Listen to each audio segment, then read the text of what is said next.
সুনানে ইবনে মাজার 3251 নম্বর হাদিসে সহিহ সনদে বর্ণিত আছে, মদিনার ইহুদিদের সবচেয়ে বড় আলিম আব্দুল্লাহ ইবনে সালাম বলেন, আল্লাহ রাসূল মদিনায় হিজরত করে এলে মদিনাবাসীরা আল্লাহ রাসূলকে দেখার জন্য প্রচন্ড ভিড় জমায় এবং একে অপরকে বলাবলি করা শুরু করে যে আল্লাহ রাসূল সাল্লাল্লাহু আলাইহি ওয়াসাল্লাম এসে গেছেন। আমিও লোকেদের সঙ্গে আল্লাহ রাসূলকে দেখার জন্য যাই, আর আল্লাহ রাসূলের মুবারক চেহারা দেখার পরে আমার মনে হয় যে এই চেহারা কোনো মিথ্যাবাদীর চেহারা হতে পারে না। এবং রাসূলুল্লাহ সাল্লাল্লাহু আলাইহি ওয়াসাল্লাম মদিনায় হিজরত করে আসার পরে সর্বপ্রথম যে মদিনাবাসীকে বক্তৃতা দিয়েছিলেন, সেই বক্তৃতায় রাসূল আকরাম সাল্লাল্লাহু আলাইহি ওয়াসাল্লাম 4টি কথা বলেছিলেন। সেই 4টি কথা কি?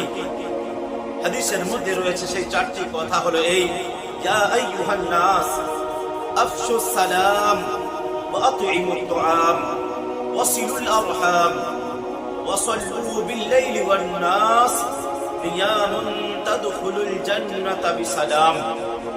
তিনি এই 4টি কথা মদিনাবাসীর সামনে রাখলেন। প্রথম কথা হলো এই, ইয়া আইয়ুহান নাস আফশুস সালাম, হে লোক সকল, তোমরা একে অপরকে খুব বেশি বেশি সালাম করো। তোমরা একে অপরকে খুব বেশি বেশি সালাম করো। সালাম করলে তোমাদের উপরে আল্লাহর তরফ থেকে রহমত বর্ষণ হবে। তারপরে দ্বিতীয় কথা, রাসূল আকরাম সাল্লাল্লাহু আলাইহি ওয়াসাল্লাম বললেন, ওয়া আতঈমুত তুআম, তোমরা ক্ষুধার্তদেরকে খেতে দাও। তিনি ক্ষুধার্তদেরকে আহার দেওয়ার কথা তিনি বললেন। তৃতীয় কথা তিনি বললেন, ওয়াসিলুল আরহাম, তোমরা আত্মীয়তার সম্পর্ককে বজায় রাখো, আত্মীয়তার সম্পর্ককে বিচ্ছিন্ন করো না। যেই ঘরে আত্মীয়তার সম্পর্ক বজায় থাকে,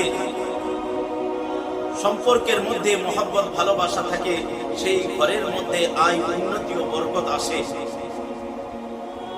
এবং চতুর্থ কথা, রাসূল আকরাম সাল্লাল্লাহু আলাইহি ওয়াসাল্লাম বললেন, ওয়াসাল্লু বিল লাইলি ওয়ান নাস, যখন মানুষেরা রাতেতে ঘুমিয়ে পড়ে তখন তোমরা আল্লাহর কাছে দাঁড়িয়ে নামাজ আদায় করো, নামাজ পড়ো। তাহলে কি হবে? নিয়ামুন তাদখুলুল জান্নাতা বিসালাম, তাহলে তোমরা নিঃসন্দেহে অতি সহজে জান্নাতের মধ্যে প্রবেশ করতে পারবে। রাসূল আকরাম সাল্লাল্লাহু আলাইহি ওয়াসাল্লামের এই সুন্দর 4টি বাণী, 4টি কথা শুনে ইহুদিদের সবচেয়ে বড় আলিম আব্দুল্লাহ ইবনে সালাম এত মোহিত হয়ে পড়েছিলেন, এত তিনার কথায় তিনার মন ভরে গিয়েছিল যে সঙ্গে সঙ্গে রাসূল আকরাম সাল্লাল্লাহু আলাইহি ওয়াসাল্লামের হাতে হাত রেখে কলমা পড়ে তিনি একজন সাহাবী হয়ে গিয়েছিলেন। এই আব্দুল্লাহ ইবনে সালাম ইহুদিদের একজন বড় আলিম, আল্লাহর হাতে হাত রেখে তিনি কলমা পড়ে একজন সাহাবী হয়ে গেলেন। ভাবেন এই কথার মধ্যে কত মধুরতা ছিল, এই কথার মধ্যে মানুষকে জোড়ার, মানুষকে মহব্বত করার, মানুষের সঙ্গে ভালোবাসা দেখানোর কত সুন্দর আল্লাহ রাসূলের বাণী ছিল। সেই বাণীকে আমরা সামনে রেখে আমাদেরও মন পরিবর্তন করি। আমরাও হিংসা, ক্রোধ, শত্রুতা, ঝগড়া কে দূরে সরিয়ে আমরা একে অপরকে সালাম করি। সালাম করলে অহংকার খতম হয়ে যায়, সালাম করলে আল্লাহর তরফ থেকে রহমত বর্ষণ হয়, সালাম করলে আল্লাহ সেই বান্দার মর্যাদাকে বৃদ্ধি করে দেন। সালাম করলে আপসের মধ্যে মিল, মহব্বত, ভালোবাসা বাড়ে। রাসূলের তরিকায় কামিয়াবি রয়েছে। তাই আমরা রাসূলের উম্মত হয়ে আমরা সালামের রেওয়াজকে সালামের প্রচলনকে আমরা বাড়াই এবং সালাম করি একে অপরকে খুব বেশি বেশি। রাসূলের নিয়ম ছিল, রাসূল আকরাম সাল্লাল্লাহু আলাইহি ওয়াসাল্লাম সর্বশ্রেষ্ঠ হয়ে তিনি ছোট্ট ছোট্ট বাচ্চাদেরকেও সালাম করত, বৃদ্ধদেরকেও সালাম করত, যুবকদেরকেও সালাম করত, সকলকে আগে সালাম জানাতো। আমরা সেই নবীর উম্মত হয়ে রাহমাতুল লিল আলামিন শফিউল মুজনবিন মুহাম্মদুর রাসূলুল্লাহর উম্মতকে আমরা কেন এত মনের মধ্যে অহংকার পয়দা করে, যে মনের মধ্যে মনে করি যে আমাকে সালাম করলেই আমি সালামের জবাব দেব? কেন এমন মনে করি? আমরা আগে ভাগে প্রত্যেকটা মুসলমানকে সালাম করি, নিজের ভাইকে, বাপকে, স্ত্রীকে, বোনকে, চাচাকে, রিশতেদারদেরকে, বন্ধুদেরকে সালাম করি। এবং রাসূলের দ্বিতীয় আদেশ ছিল ক্ষুধার্তদেরকে খেতে দাও। তাই আল্লাহ অর্থ দিলে সেই অর্থকে সঠিক কাজে ব্যয় করাই হচ্ছে আসল বুদ্ধিমানের কাজ। যদি অর্থকে আমরা হালাল রাস্তায় না ব্যয় করি, হারাম রাস্তায় ব্যয় করি, তাহলে কিন্তু কিয়ামতের দিনে যাররা যাররা হিসাব দিয়া আমাদের জন্য বড় কঠিন হয়ে উঠবে। তাই আল্লাহ অর্থ দিলে ক্ষুধার্ত ব্যক্তিদেরকে, অসহায়দেরকে, দারিদ্রদেরকে, দুর্বলদেরকে, বিপদগ্রস্তদেরকে, তাদেরকে আমরা খাবার তাদের হাতে উঠিয়ে দিই, খাদ্য উঠিয়ে দিই এবং অসহায়দের পাশে দাঁড়াই, দুর্বলদের পাশে দাঁড়াই, লাচারদের পাশে দাঁড়াই, ইতিম মিসকিনদের পাশে দাঁড়াই। এতে আল্লাহ খুশি হয়, মালেতে বরকত হয় এবং সফলতা অর্জন করা হয়। আল্লাহর রাস্তায় যেই ধন সম্পদ ব্যয় করা হয় তার 10 গুণ আল্লাহ তাবারক ওয়া তাআলা দুনিয়ার মধ্যে দেয়, আখিরাতে তার জন্য আজর সওয়াব তো রয়েছে। তৃতীয় কথা, সম্পর্ককে বজায় রাখি, আত্মীয়তাকে ঠিক রাখি।